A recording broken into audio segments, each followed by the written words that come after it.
Danielle, Hi. how are you? Good. How are you? Good. We haven't done an interview like this yet. I know it's a little strange that you're on video and I'm not. But I feel weird about this too. I feel like every time we're giving ourselves our own challenge here. Let's see what other way we could be interviewing each other. Well, I'm sure it when you're on video and I'm not anyway. So I think it's going to work out. All right. Next time you're on video. No. Okay. I mean, you are so busy, obviously, with community and with being a new dad. So this Handle It campaign seems perfect for you because you are in the middle of juggling so many crazy things. Yes. Yeah. And, I think that's the fun of it. Yeah. So I'm working with SpeedStick on this Handle It campaign, and part of the reason I was really excited about it is because I am constantly in awkward situations.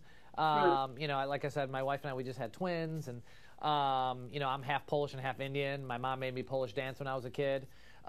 So my whole childhood was full of awkward, funny moments. And that's what this campaign is all about, embracing. And so we're asking guys to tweet funny stories to @SpeedStick with the hashtag handleIt.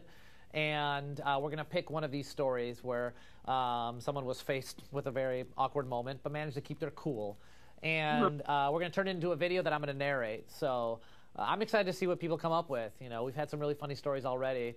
A guy told us about, being in an elevator, stuck in an elevator with a person, and the person laid their head on his chest, and he yelled, "I'm engaged!" And I thought that was a good strategy, but I was also like, what is that person laying their head on his chest for? What's going on? So I'm part of me is just also, I just want to be entertained. I can't wait to hear some of these people's stories. I'm sure we all have a ton. Well, now you are judging and you are choosing the favorite submission, right? Yeah. So we're going to work together. I'm going to pick one of these stories. And it's hard because it's like, what am I judging on, I actually, one time I was a judge of a Miss India pageant. Okay. And speaking of awkward and funny, it was 4 hours long. There were like 80 competitors, and I'm very non-confrontational. And everyone was gorgeous and beautiful. But at the same time, what's the difference between a 7 and an 8, or an 8 and a 9 when you're 3 hours into a competition? So then I realized the best thing is just to give everybody a 7. That was my strategy. So it's going to be hard. It's going to be hard picking a winning video, but I'm going to have to determine what are the criteria. It's got to be awkward. It's got to be funny, but I'm also curious to see what are the creative ways people get out of the situations.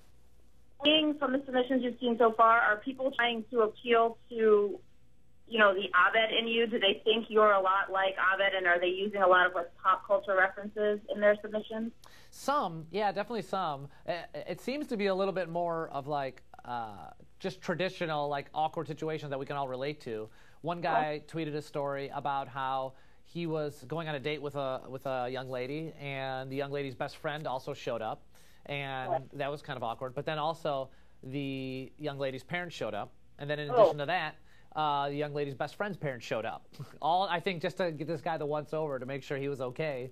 But so stuff like that where I'm like, that's not just Abed. I think there's a lot of things happening right now in our world which I find highly entertaining. Right. So now tell me, you mentioned kind of some of your awkwardness from your childhood, but what is the most awkward thing that has happened to you recently? Recently, let's see here. So I was just telling somebody this story. A couple episodes ago, we did an episode where I was dressed as Jamie Lee Curtis in an episode of Community. Oh yeah, and, you remember? Yeah, and so that whole week was full of awkward moments because I'm dressed like this and I'm working like this in this outfit. And once you're in this outfit, you have to walk around. We work at Paramount in Los Angeles, and you encounter people all over the place, tour groups, everything. And that week, my wife, her parents happened to be in town, and I purposely didn't tell my mom or my wife's mother what I was dressed at that day, just because I wanted to see their reaction when they showed up to set. Sure enough, they show up to set, and I'm dressed as Brown Jamie Lee Curtis. There's no eye contact, by the way. Everyone is looking away from me because they can't even look at the fact that I'm dressed up as Jamie Lee Curtis and how accurate it was. And also that week I managed to meet Master P, the rapper. So that was exciting. But of course I meet Master P when I'm dressed as Jamie Lee Curtis. And so, the only strategy I had was just to be like, just make sure he knows you're Danny, a dude. So I just tried to drop my voice as low as possible and just kept saying hey man, I'm a huge fan of you. I'm doing this comedy show. This is for a comedy. I'm on a comedy show. that was pretty awkward. I mean, response, did he get it, or was he kind of like, what's going on? I mean, is anybody going to get that? If you see me come up to you and I'm dressed as Jamie Lee Curtis, like... Maybe he's a fan of Community. I don't know. If you don't watch the show, I think you're just probably going to be confused. If you watch the show, you probably get it. Yeah. Either way, hey, it's a story for my kids. They're going to be so proud of me. Of course. So what is your advice for guys when they find them, or even girls really, when they find themselves in these situations to keep their cool? You know, my advice is to not take yourself too seriously, I guess, knowing that you could at any moment find yourself in a very strange situation.